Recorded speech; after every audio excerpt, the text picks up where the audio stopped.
Welcome, everybody. Thank you for signing up for this call and for your interest in learning more about the upcoming changes to the Basic Skills Progress Performance Measure.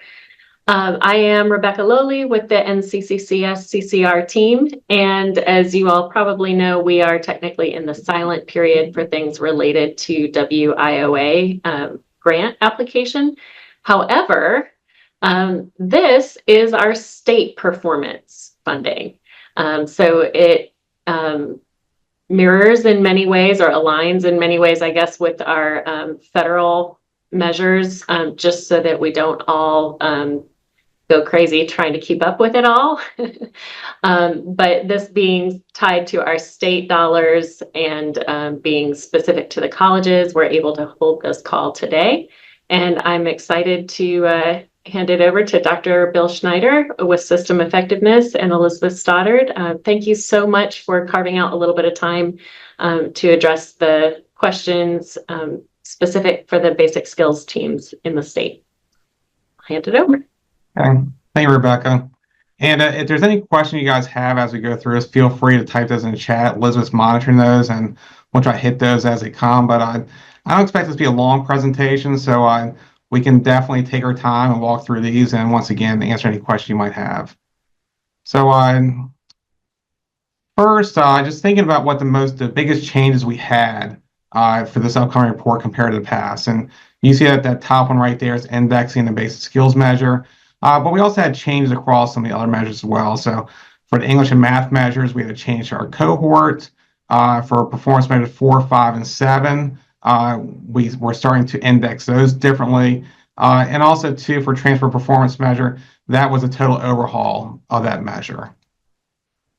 So when we're thinking about indexing student population, so when we mean indexing student populations, means we're looking at the individual success rates across a student group. So within that student group, what is their success rate, and benchmarking that against the rest of the state. So in the past, we did have 0 categories as far as basic skills progress. What we have moving forward is 5 categories to index student success. We can see across, the first year progression measure, we used to have 4, now we got 6. Curriculum student completion, we have 4, now we have 6. And transfer performance, this is the first year in which we index, in which there's 6 categories. All right, so I believe everybody on the call is familiar with the various EFL categories, okay, across adult basic ed and across ESL. So when we're talking about categorizing these various student groups, this is what we're talking about. We're talking about within AB, beginning literacy, and also beginning basic, we're lumping those together to have a beginning ABE category in which we index. The next group is looking at the low intermediate and high intermediate, which we're categorizing as intermediate ABE. And then the last area for adult basic ed is looking at the low adult secondary and high adult secondary, which we're just labeling as adult secondary ABE. Now on the ESL side, looking at beginning, low, and high beginning ESL, those are all being categorized and lumped into a beginning ESL category. And for the last category, we're looking within ESL, low intermediate, high intermediate, and advanced, and we're just calling that intermediate and advanced ESL. So as we think about the actual success rates within the institutions, we're no longer looking at your overarching success rate. We're looking at how you succeed within each of these 5 categories. All right. And one of the reasons we do this is because we do see different success rates across these various groups. This is looking at the 2024 report data. We can see that, look on the left-hand side here, the statewide total is 43.4%, but you do see differences across the various student groups, okay? So potentially in the past, if you had a higher proportion of your population and a group that has a higher success rates, it was probably to your advantage. And on the opposite end, if you had less, it was probably to your disadvantage that you had, low proportion of students in a higher success group. So, once again, moving forward, you'll be indexed looking at each specific group. So you'll be comparing your AB 1 through 2 compared to 41.7% from last year, and the AB 3 through 4 compared to 41.2%, and so forth. So your success rate will be indexed against the overarching state success rate within that subgroup.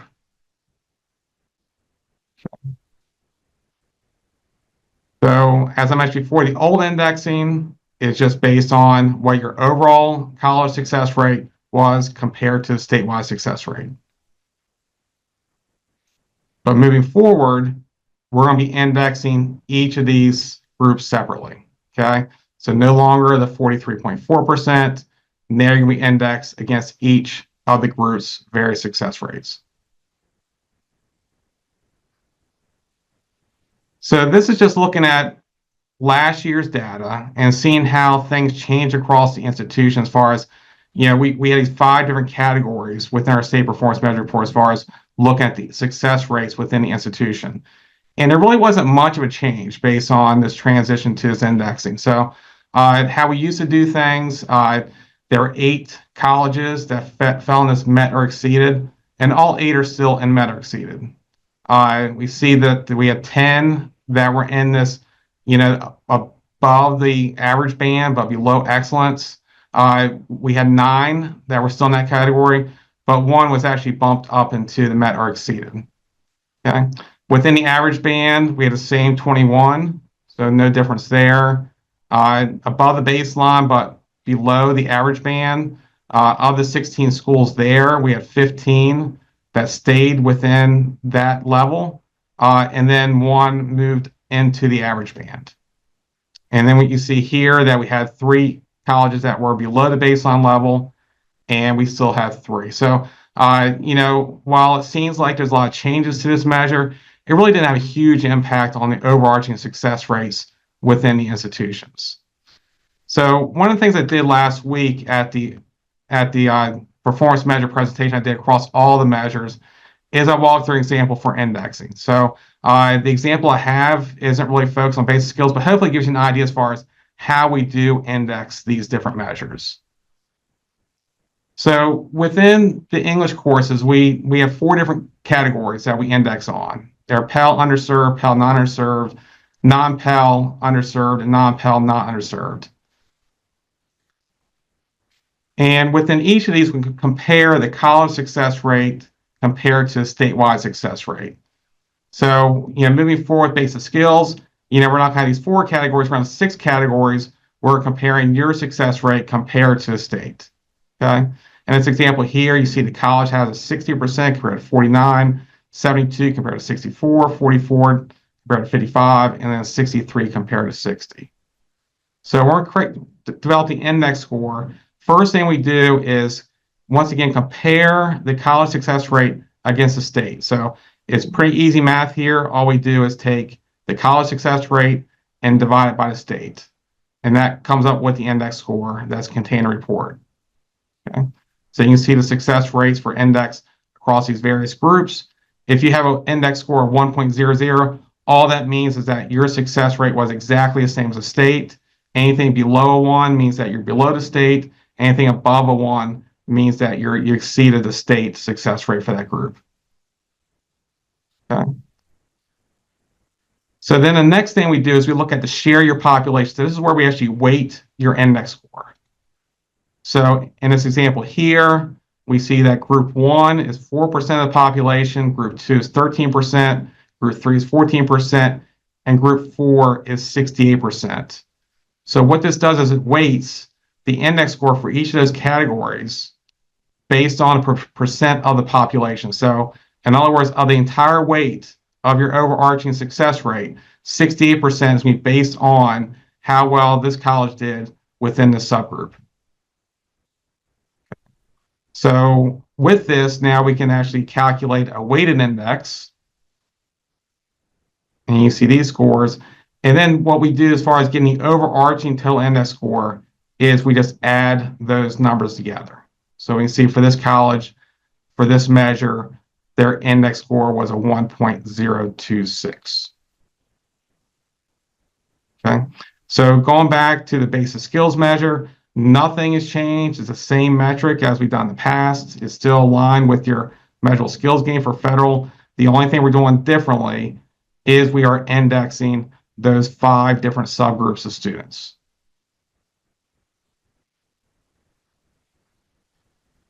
So what questions do you have?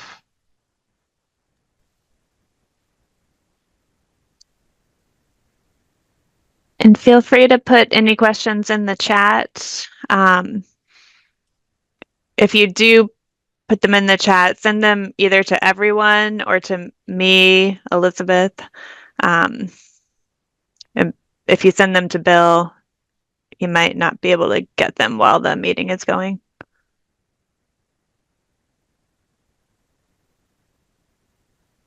Or if people want to come off mute, you can feel free to do that too. So here's a question. Could you please show the screen again with the distribution areas? Sure.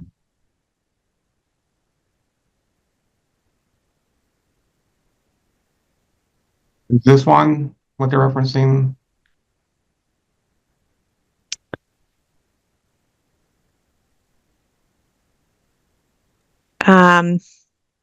Probably the next screen. This one here?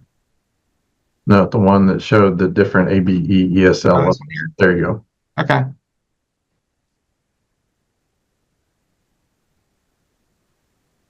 So then will those indexes be put together as a composite, since you're going to compare ABE 1.2, ABE 3.4, ABE 5.6, ESL 1.3, ESL 4.6.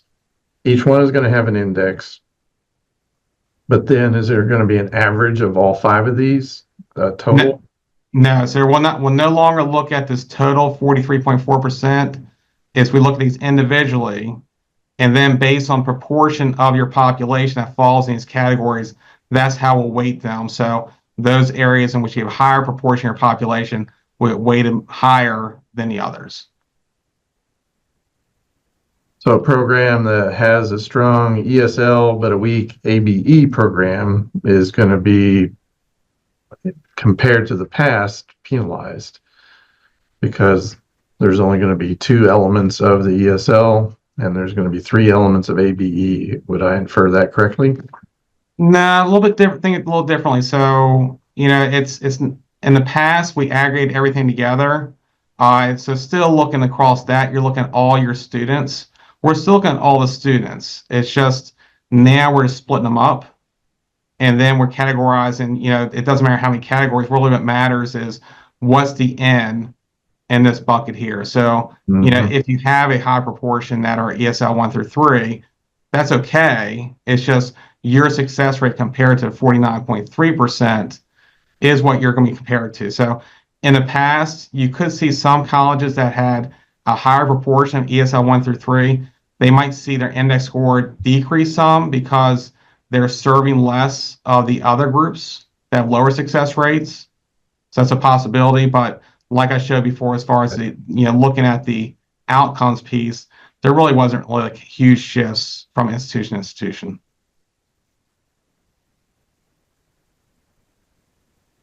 So will the presidents be receiving 5 indices for basic skills then in the overall performance measures report? Yeah, it's going to be just like you see here. So in the report itself, we'll have the 6 different categories, and we'll show the success rates for each of those categories, and we'll have separate index scores for those categories.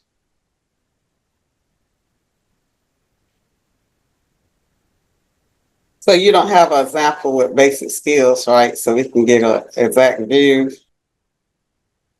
Yeah, so there might, let me see if I can pull that up real quick. So I can just pull up the actual sheet. Let me see if I can get that real quick for you guys. While you're doing that, I can answer a couple of these questions. So one of the questions is, sometimes with the new dashboard, there's an unpublished version that we can look at. Is that currently available? And if not, will it be available soon? We will be doing that. It is not available now, but we'll be working on it in the coming months, and it will be available before the the final data is published. I would say late spring, early summer, we'll make preview versions of the dashboards available.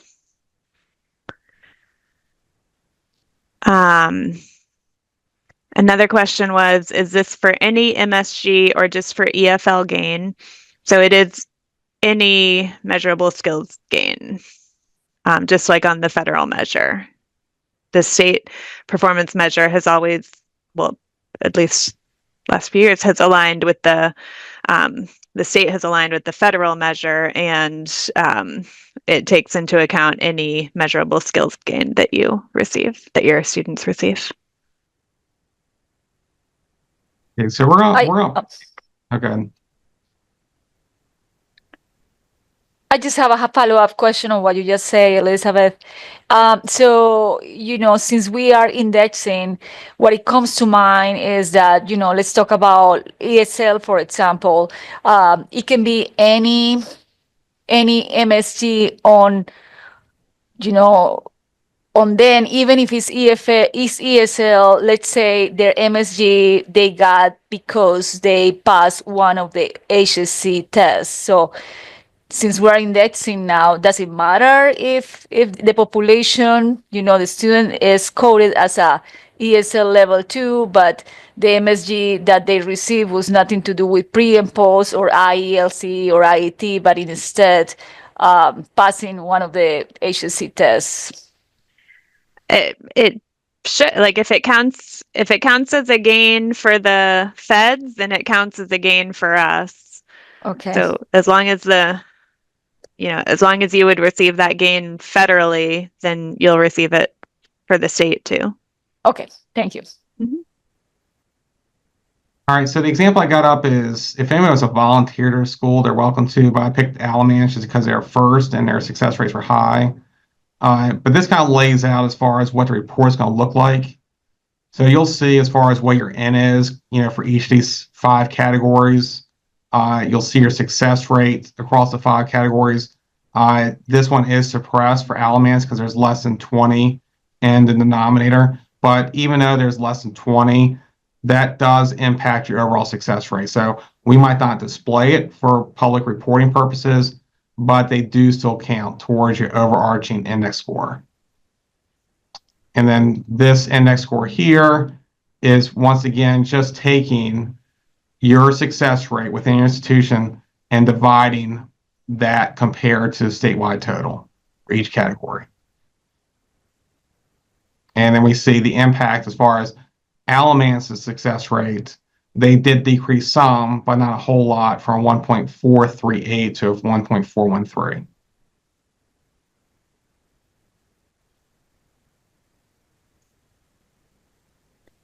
And Bill, this is last year's data, correct? This is using last year's data from last year's report.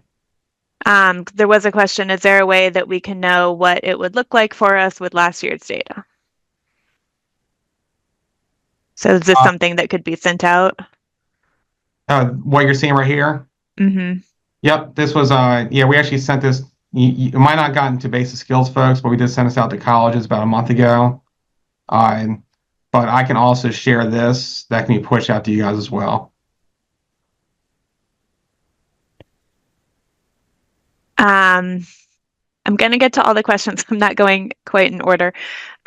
Can you go back to the slide that you pulled up that had the different percentages on it for the different levels?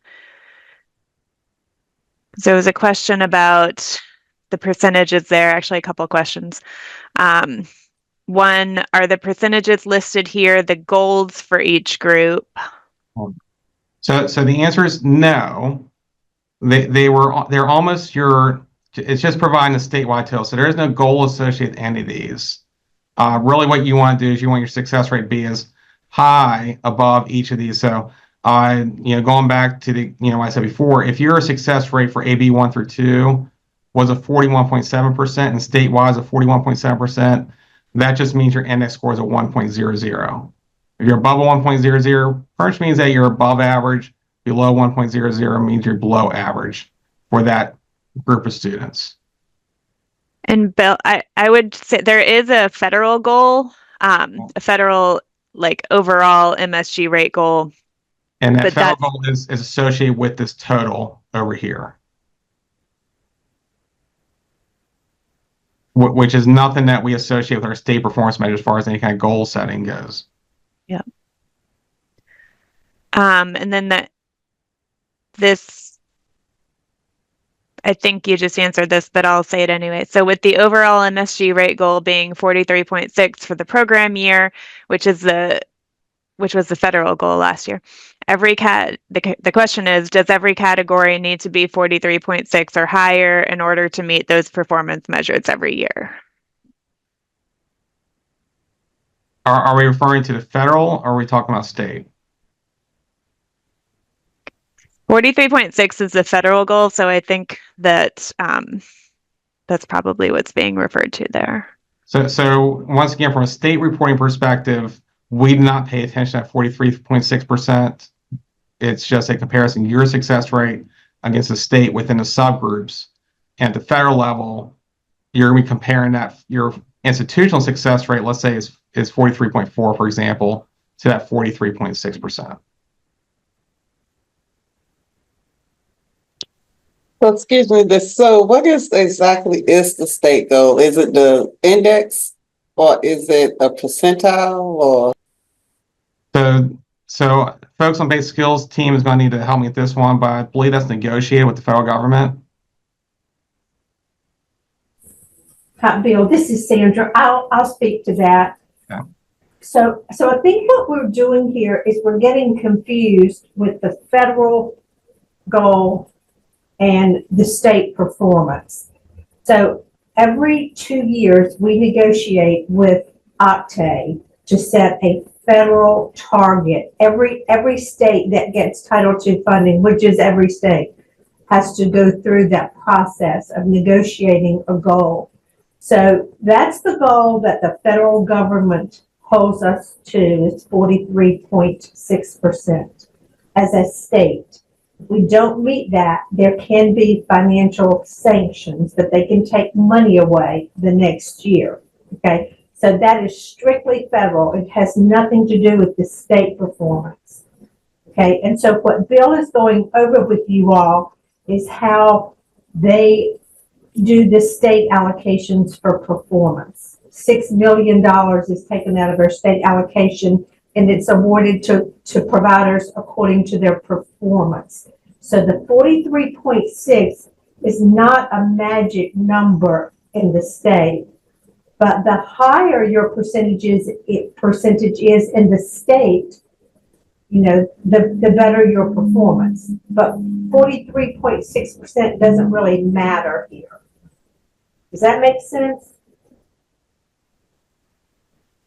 But what you're really doing is comparing providers among each others. So Bill, if you're like at 1, you're like 1.0, you're right in the middle, right? Anything above 1. Yeah, you're pretty much on par with the rest of the state. Right. So you're right at that average. So Yep. anything over that 1, anything over 1.0 is above average. Anything below 1.0 is below average. So that's how your state performance is allocated. And I can walk through real quick. You know, you see these excellent bands over here, the average bands and a baseline. Those are statistically derived. And what we do is we look at the index scores across all the institutions. So we look at all 58 success rates, and we set these benchmarks here. And the baseline is set 2 standard deviations below the mean. Excellence level is set 1 standard deviation above the statewide mean. And this average band here is plus or minus 0.5 standard deviations. Okay, so when we talk about, look at, you know, all these various colors across the report, those are all tied to these different benchmarks. And you can see for the example of Alamance, their success rate, the 1.413, exceeded the 1.222, which means they're a platinum level.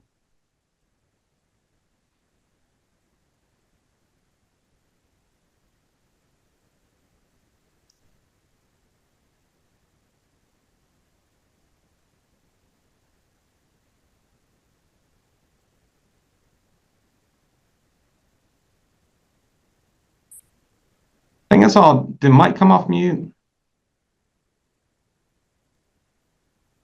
I did, but I was just going to answer Sandra's question that it makes perfect sense. No So, problem. So this maybe would have been better to go over at the beginning, but for people who are new to CCR, could you quickly review the measure itself, not just the indexing?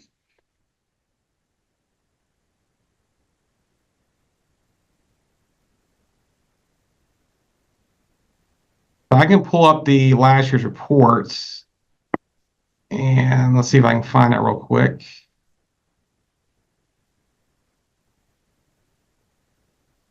And this is definitely the most complicated measure we have.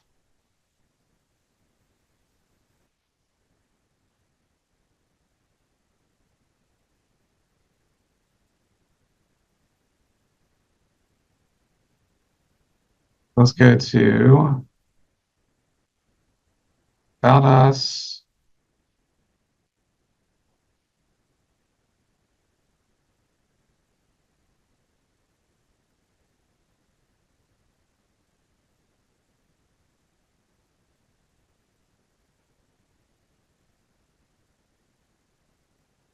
So everything you ever want to know about this measure is included in the report.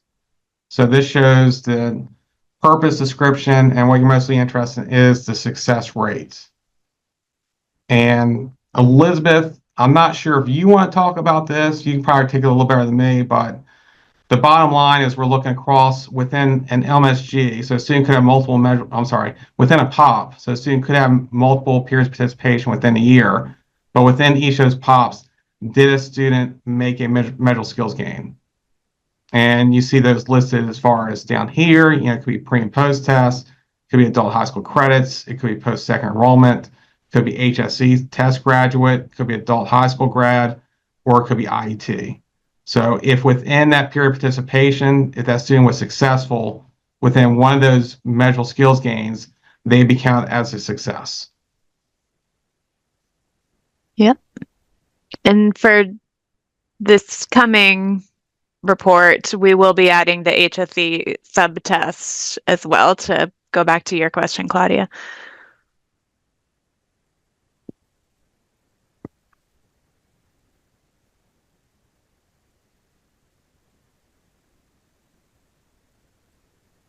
And I'll add something too. Let me go back to the presentation.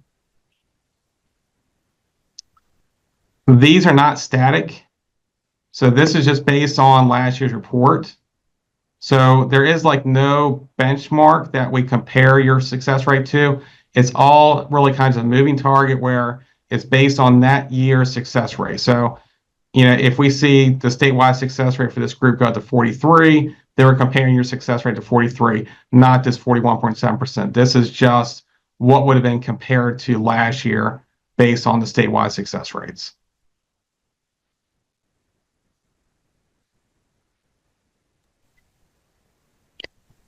So, Bill, this is Kelly Stegall from South Piedmont Community College. I just have a question about the potential funding impacts of this. Yeah.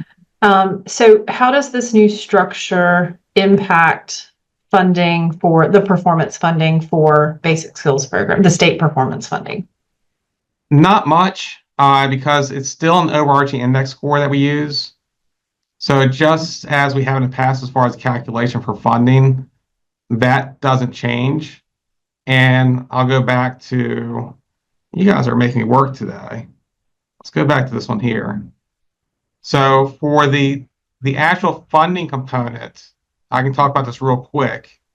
So in this example here, Alamance has 734 out of 40,827 students statewide. So change this to percentage. So they represent 2% of all of the basic skills students statewide. Okay, so that means they're eligible for this times. Let me try this again. I think my number's locked on. $6 million.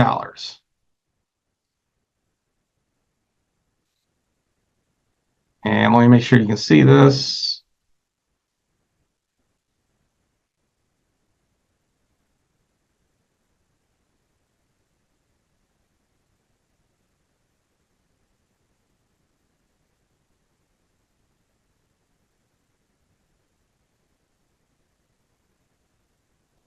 So they're eligible for over $100,000 in funding based on the success rate.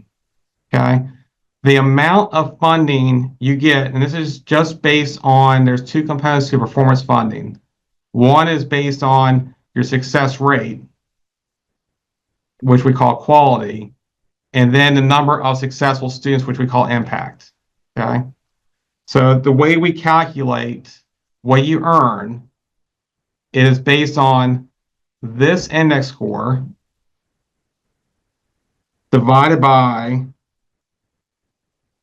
the difference between the excellence level and the baseline. So in other words, if your success rate's halfway between the baseline excellence level, you get half of what you're qualified for. Okay, so that's 3, okay. 2.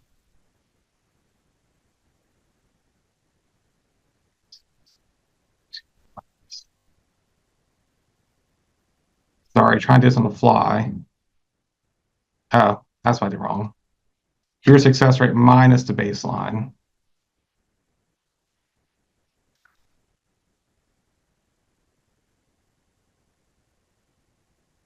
All right, so with the Alamance example, they actually earn a bonus. Okay, so they get above what they actually were potential. Since they're in the platinum level, they're above the excellence level. If you're at the excellence level, you get 100% of what you were potentially allocated. So the allocation for Alamance from a quality perspective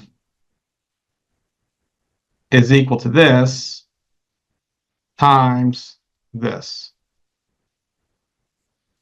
And we'll have to copy formatting. So what Alamance is from a quality perspective is being funded is about $138,000. Okay, since their success rate was so high, it was above what their potential was based on the number of students they serve. Okay, so I'm not going to go through the formula for impact, but what we do is we allocate across all the quality components for all the institutions. Then the money left over from the $6 million goes in impact. And then your proportion, which for Alamance is equal to this, divided by this, percentage. I'm sorry, I was looking at the wrong one. So that's actually looking at your total population, but then we look at your total successes, not your total. But then we look at total success, your proportion of total successes, times the amount of money left over from the quality pool. That will be your impact component. And then we add those two together to get your total funding for basic skills for state performance measures. So let me make sure I understand. Yep. When you're funding this, it's funded on the total index score, not by the indices for each of the levels that we have, right? That's correct. We're not doing that. Okay. Yep. And then when we talk about the two different ways that our performance is funded, what you just took us through is the reason that Alamance gets above and beyond the 100% of what they qualify for is because they have over the one, they have their performance is so high, it's over 1. So then the other part of the performance, when you say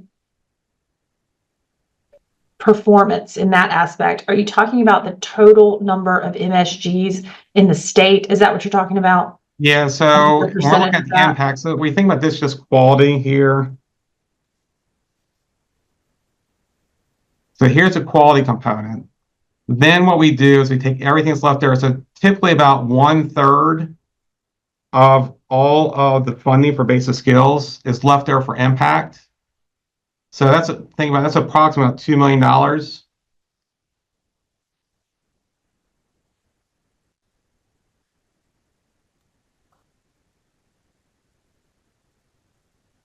Do this. Let's see. I'm glad I'm doing an Excel exercise with you guys today. So let's just say there's $2 million left over. And let's say that Alamance represents 3% of all the statewide successes from an MSG perspective. Okay, they got 3% all the statewide. We take as that. So then we take the 3%, multiply it times what's left over for impact. So that's an additional $60,000. So total funding from a state perspective for performance is equal to almost $200,000. So quality is based on your index score. Impact is based on the actual number of MSGs your institution earned. That's right. And Kelly, I think you're about ready to do this presentation for me.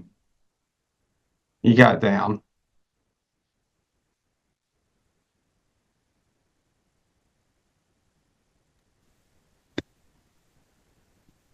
I think you may have touched on this or mentioned this earlier, but can you talk about how often the bands are calculated? So the bands are recalculated every year.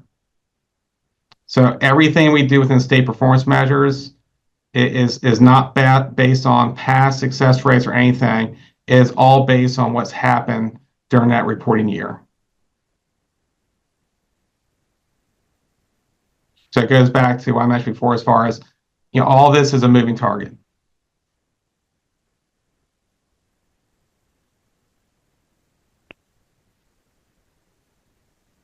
Do the recent performance measure reports explain the math behind impact and quality in the appendices? Yeah, we've done some. So not in the report. So the report is just focused on success rates, not the funding component. We do send a workbook out to colleges, typically, probably a couple months before we present the board, just to give them an idea as far as what their potential allocation is based on the calculations we have, but they're not included in the official report. We do webinars sometimes to talk about the performance funding component, but nothing with that report kind of documents that.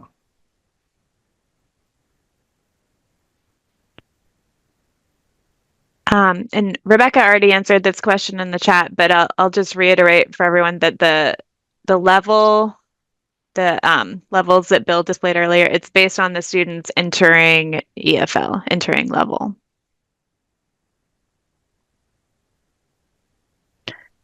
A couple of questions about who receives the workbook and can CCR receive the workbook? So I'm trying to remember who we typically distribute that to. I believe it goes to the presidents, the IRIE, and I believe that workbook might also reach out to the senior leaders on the various campuses, including the student development officers, the chief academic officers as well, and the CE officers too. So we typically try to, the best we can, share it with researchers, and those are the direct reports to college presidents. So if you're interested, I would probably recommend just reaching out to your IEIR person for that.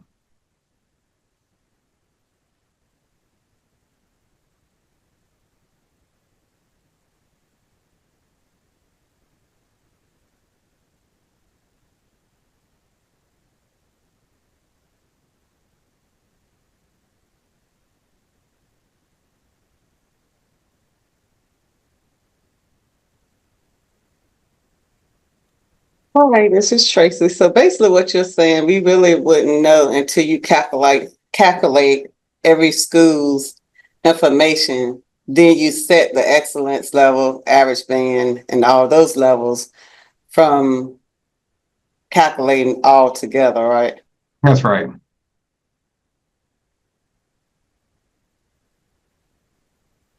I mean, there are things that you can do just on the front end to get at least get an idea as far as what your funding is going to be.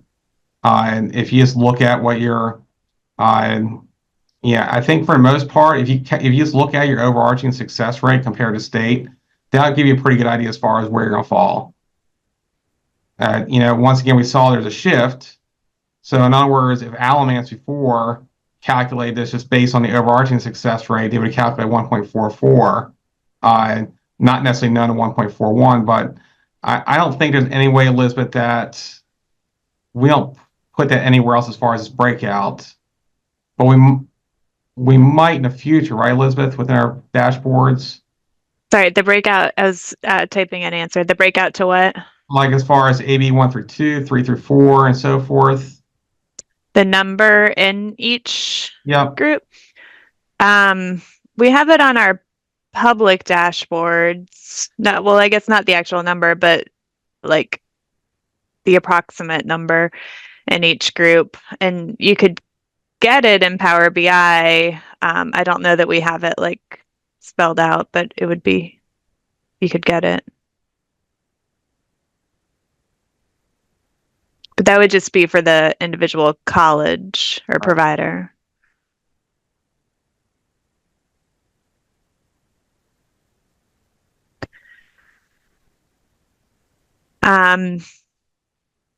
Can you talk a little bit about why the changes to the calculations? Yeah, I think part of the reason was, we want to be more in line with the other metrics because they were, working to try to control for, various elements across institutions that might drive success. And so this way through indexing, we're controlling for differences. So, going back to, if you're serving a higher proportion of students that are more likely to succeed, then it's probably, a little advantageous for you compared to other institutions. So we want to try to minimize that and, try to control across these different student groups. And also too, it'll help you as far as, identifying, are there certain areas to target too for improvement, and also identifying your strengths as well.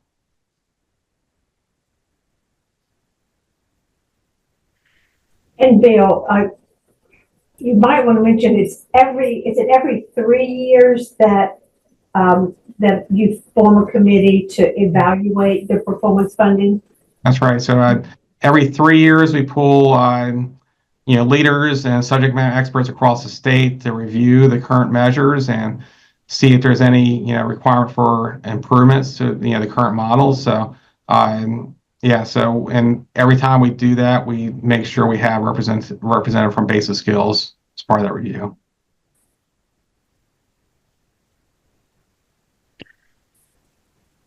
A question on timing here. State performance funding for 25-26 will use the program year data from 23-24. So when we do the performance measures, like in the next few months, as we're finalizing the report, we're going to be using the basic skills data from 23-24. That is correct, Kelly. That is correct. And this is our biggest lag measure we have in state performance measures. Just the timing kind of stinks because, we're doing our calculations for state performance measures in spring. And of course, we don't finalize the program year for basic skills until summer. So it's just not great timing as far as trying to include the most recent data. So that is correct. So what happened last program year is what's going to impact your performance funding for the 25-26 fiscal year.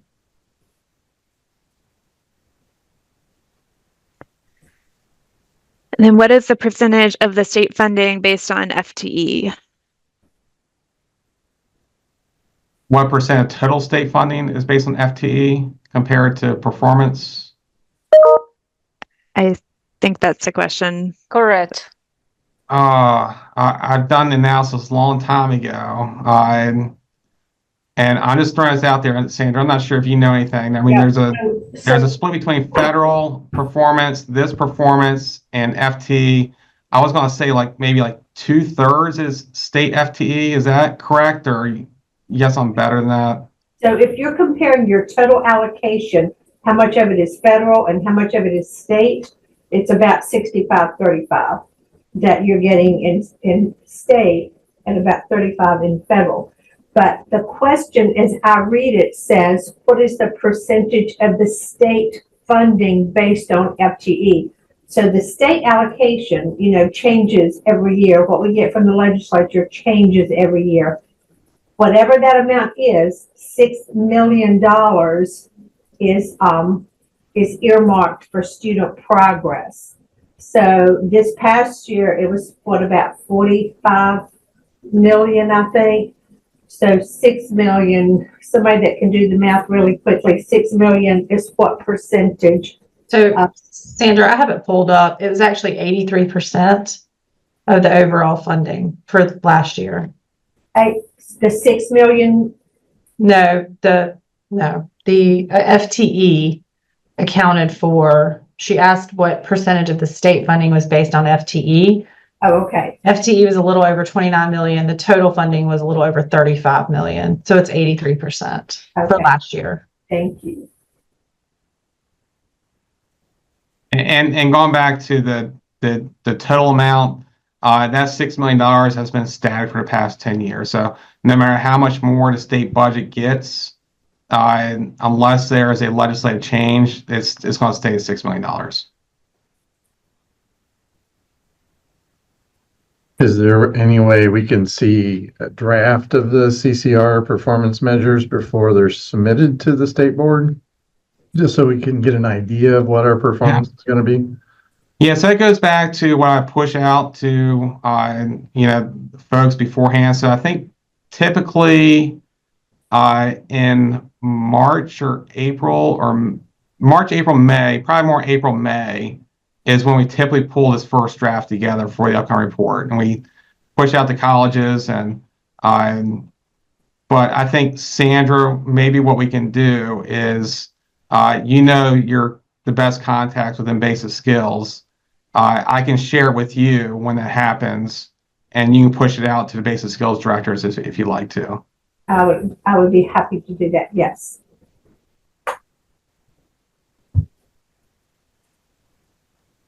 Thank you. Of course. And I know this is confusing, and I always get lots of questions about this bill when the allocations hit our website. People say, I did better than I did last year. There's no way my performance could be less. No. But it can be, because it depends on how the state did as a whole, not just. And there's really two components too. It's not just your success rate. It's how many students you're serving and the number of successful students. So going back to Alamance's eligible pool, it's based on their total proportion of all of the POPs statewide. So we see their proportion go down, it's going to potentially pull down their funding too, because their eligibility is on decrease.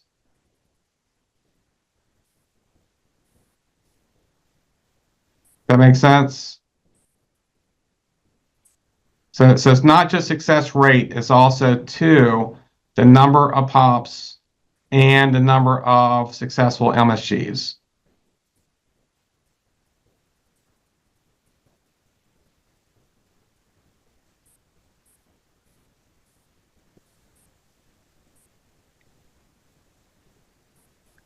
There's a clarification question. The 23-24 year data will be evaluated using this new index scoring. That is correct. That's correct.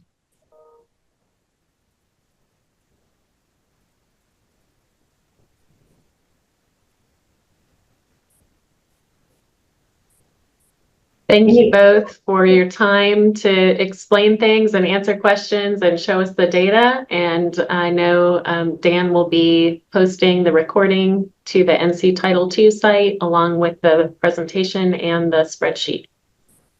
Really appreciate it.